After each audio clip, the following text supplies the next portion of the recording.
Hello everybody and welcome. Today I'm going to be showing you one of the easiest methods that there is to get cells in your acrylic pour paintings.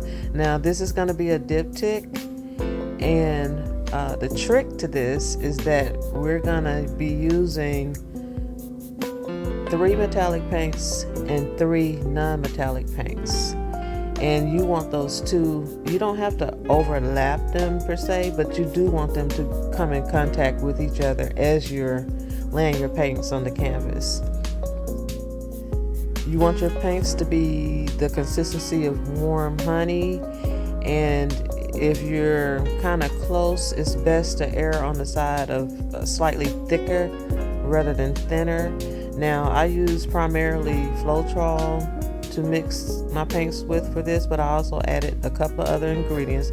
They are not necessary. I've done this before without these additional ingredients and I got pretty decent cell reaction. I'll show you those here,